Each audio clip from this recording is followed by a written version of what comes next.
Welcome to the Q Podcast. Q is about conversation. If we're really concerned about ending poverty, we've got to be more concerned about creating justice. Our cultural products as Christians need to both defy and resonate with the culture. And God's doing amazing things. His church is expanding, his church is growing. It's not what's the purpose of my life, it's what is the purpose that's been assigned. Stay curious, think well, advance good. This is Q.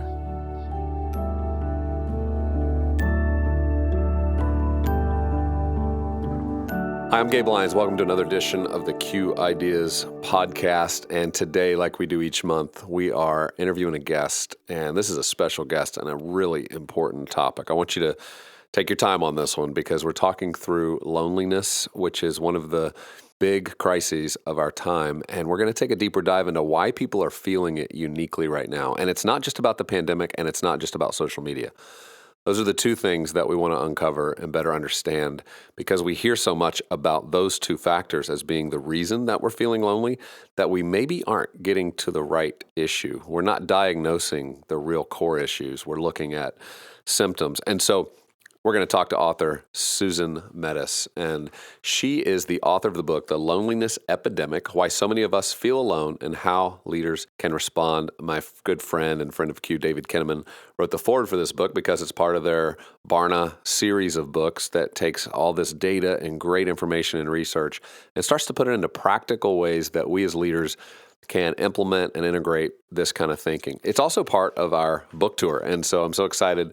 This year, we've been able to do a unique experience where we're doing a book tour through our podcast, through our Q Media application that allows people to interact with our authors directly and have conversations. And so even as this releases today, I want you to hear this conversation and start asking us questions. And when you ask us your questions, you can follow back up, be a part of qideas.org/book tour, where you can watch my conversation with Susan, where I'll ask some more questions, but we'll be asking your questions primarily. And we'll be doing that on December 8th, so that's tomorrow at 11 a.m. Central Time, 12 Eastern. And so we'll listen today and then send us your questions at qideas.org/book tour starting now so that we amass those. We ask Susan those questions. This is one of those topics that as you uncover her perspective, what she's learned from the research, how it's going to help us, I think you're going to have some more questions that I don't even get to today. But let's listen in now.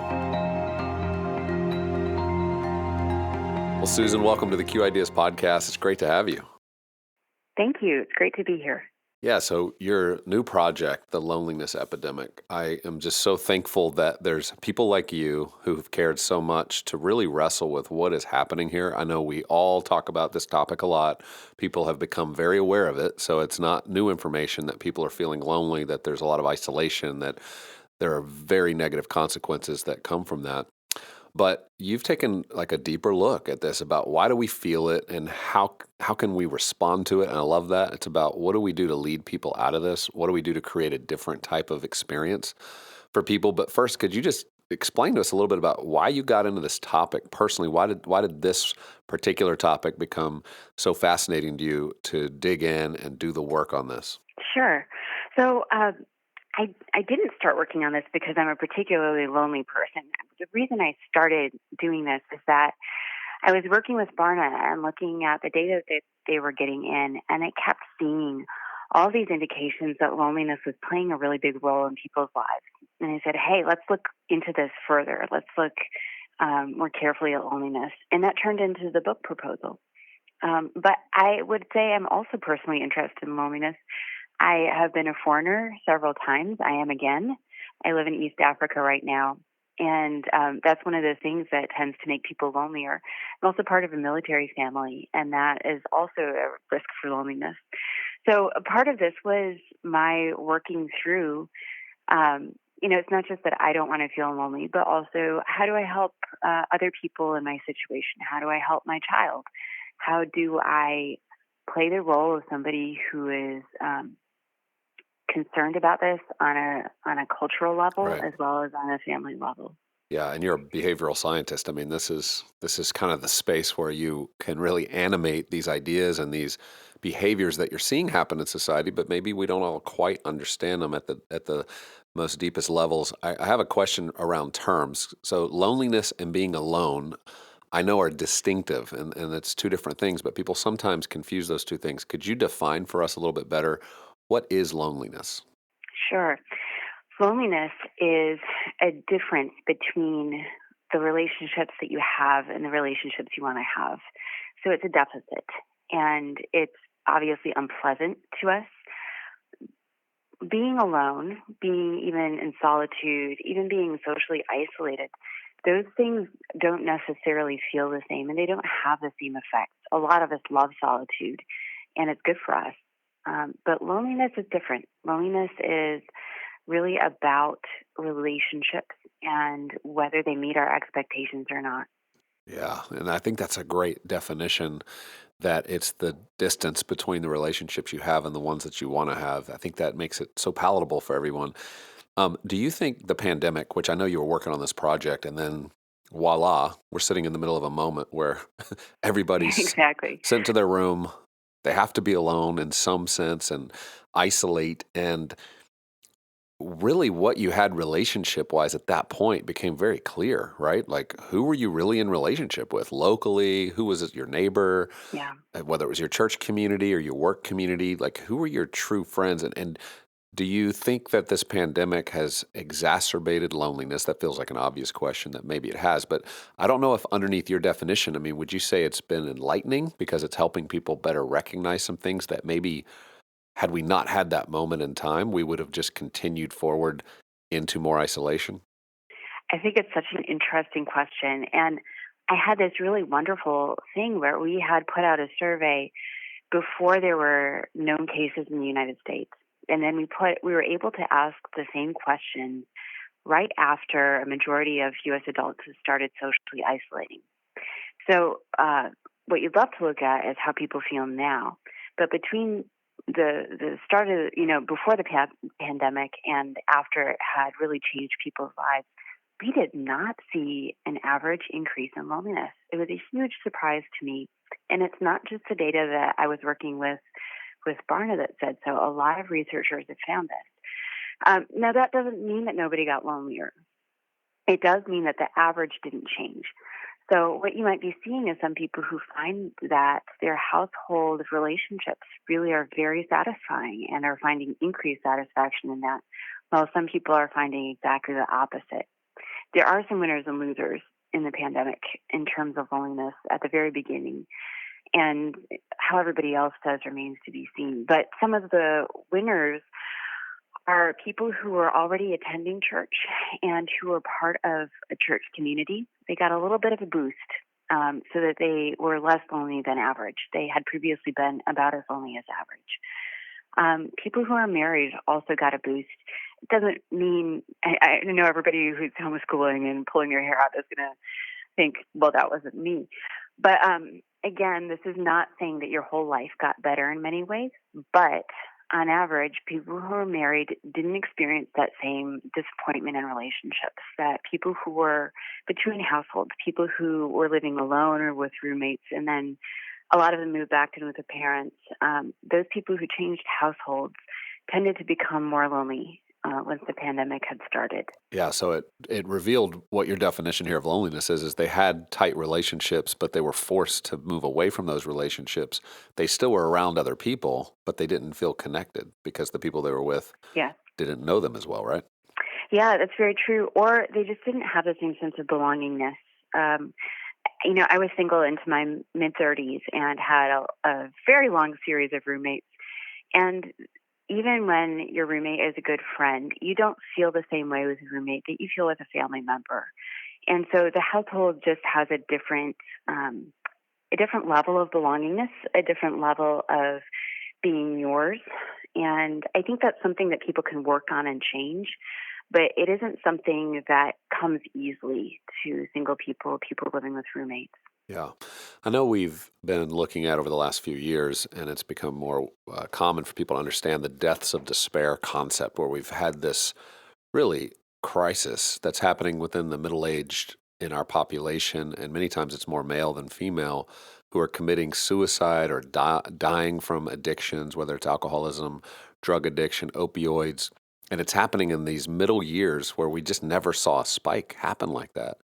And I wonder, do you draw connections to loneliness being the main contributor to someone moving into addictive type behavior, or would it be something else? I can't say based on the research that I've looked at and done, but I will say that some studies have found a connection between depression and loneliness, and as well as suicide and loneliness. And one of the really interesting things is between PTSD and loneliness. People who are in combat and feel lonely are far more likely to develop PTSD afterwards than those who feel that deep, satisfying sense of connection. So, as you can imagine, these are complicated relationships between mental illness, you know, having things that are very troubling to you, having things that you have a hard time believing other people can relate to, or that they would like you, or all these things that have kind of this cycle of insecurity, mental illness, and loneliness, and breaking relationships. Those are very much connected. What causes what is going to vary, and it's going to be very hard to untangle, especially on a grand scale. But one of the things that is clear is that investing personally in people who are experiencing these things is important, and that they need to feel less lonely in order to help with the darkness that they're facing. Right. And it's not just, again, as you've said, it's not just about being together, maybe in the room. And I think that's where we have to improve our understanding through what you've written about what creates loneliness. It's not just taking somebody to coffee and spending that hour together. It's what are you talking about? What level of vulnerability is taking place that creates that kind of deep connection that allows somebody to feel known and heard. And we just need to do better about that, right? Like that's a big part of where we can ensure that we're improving relationship. Yes, definitely. And we need to, what that means is that when we are dealing with somebody that we're worried about, whether it's loneliness or depression or PTSD, we can't just make them a project. We actually have to love that person. It's best if we actually like that person. So this is always going to work two ways. If you actually want to have this sort of depth in a relationship that is helpful, you do need to care personally, and not just about the outcomes, not just about avoiding the thing that you hope that person doesn't do or that doesn't happen about that person, but to be willing to enjoy that person, be willing to do normal stuff with that person, to get out of the coffee shop, to get into your house, to go on walks, as well as the other things that you typically do with somebody that you're concerned about. Another interesting factor is in the way that we teach each other to think and talk about our social interactions. So one of the few effective things that studies showed about loneliness was helping people question their negative perceptions of how an interaction went. So somebody who's feeling bad about an interaction or about a relationship, helping them say, did it really go badly? Does that person really dislike you? Maybe that person was just in a hurry, and helping them question that things went wrong or that things aren't going in a good direction. Yeah, that shame that comes from broken relationship or an experience that took place can be a real killer, right? For someone just reflecting on that consistently, getting depressed, and maybe overthinking something that happened. I want to move to social media because this has been a big conversation for many, many years, and we're very aware of how many in Silicon Valley and those who've created some of these tech features, they've started to acknowledge some of the ways in which this has had a negative effect. I was just reading an article yesterday that was defining how bad social media has become for teens. And that doesn't feel like new information at this point. It feels like everybody's kind of going, yeah, I think that's bad. But you really take a different approach here in your writing where you're not so sure that social media has to bring loneliness, and you kind of call that out as a myth. So talk to us about that. Yeah, so there are a lot of different things to talk about here. And in general, I'm not going to say that social media has helped the self-esteem and mental health of anybody, but I will say what I've seen in studies is that people who use social media a lot might also be socializing a lot in person, and that socializing in person is protective. So the main thing with social media is I think we're past the point where we can talk about getting rid of it or not. We're probably even past the point where we can talk about, making sure that teenagers don't interact with it until they're adults. I mean, we'd be talking about 25, 26 years old when people have completely developed brains anyway, and I don't think anybody is willing to monitor the social media use of 23-year-olds. So I think one of the things that we have to do is make this concession and say, look, this is a dangerous thing, but we have to learn how to use it safely. And using it safely seems very clear. The main guideline is to balance social media use with in-person interactions with people that we know, with interactions that are not staged or posed. And then also to just keep in mind and to remind ourselves and to remind each other that social media it's pictures of things, it's snapshots, it is designed and curated, and it doesn't represent other people's lives in a way that being with them would show you what their lives are actually like. Nobody is obligated to put up bad photos of themselves or to report when their child is misbehaved or they're angry at their spouse. Those are actually not helpful things, even though they might be seen as authentic. But I think what we need to see is just how small a portion of our lives we can actually have on social media, but a small proportion of other people's lives we actually see on social media. And then to get out there and make sure that we're experiencing those things apart from our screens.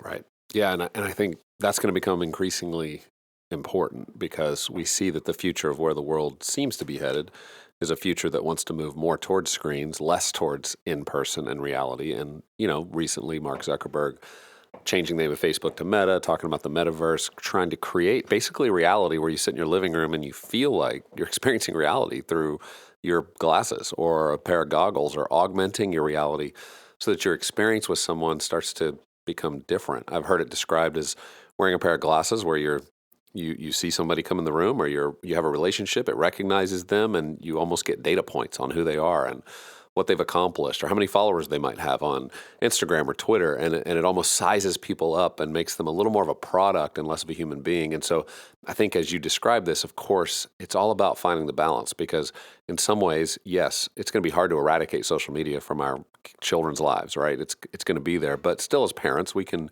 do a lot to direct that energy. I know, for example, my daughter, who's on Instagram now, she was able to start doing that at 16, doesn't have the app on her phone. It's on my phone and her mom's phone. So if she wants to post, she's going to come to us and she writes a post and she does that post. Or if she wants to check Instagram, she always has to ask mom or dad for their phone. Now, super annoying for me, super annoying for her. But we decided this is going to be a way better way to try to manage some of this, to make sure all the time and energy is not going into these places.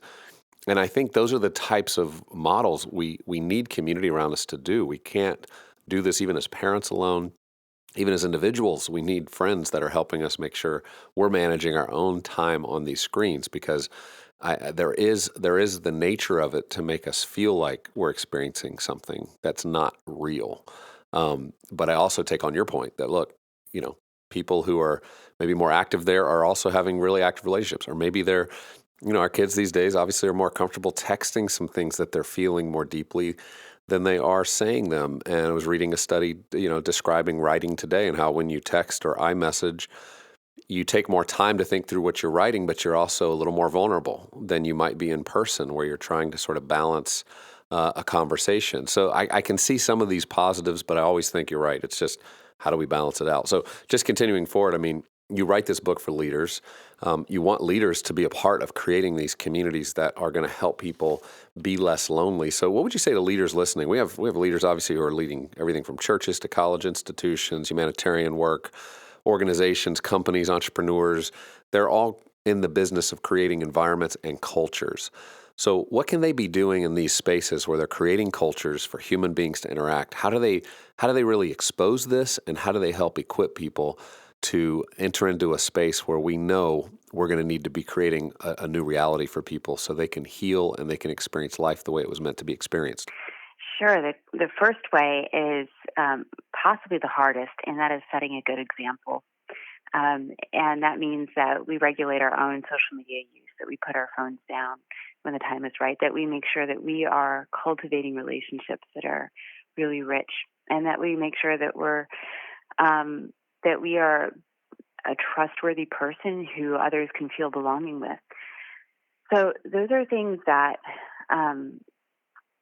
are beginning points, but they are also the way that we influence others regarding loneliness is always going to be through relationships. Programs might do a little bit. Training and awareness might do a little bit. I hope my book does a little bit.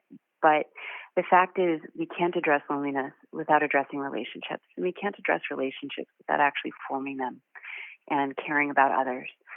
So setting an example, actually caring about others, elevating some things in our culture and talking about loneliness in certain ways can be helpful for people who get up behind a podium, making sure that they are not acting as if loneliness is a shameful thing or that it means your life is pathetic. Now, I don't hear a lot of that, but what a lot of people do need to hear is that that person who looks really glamorous to them or really successful also feels lonely sometimes.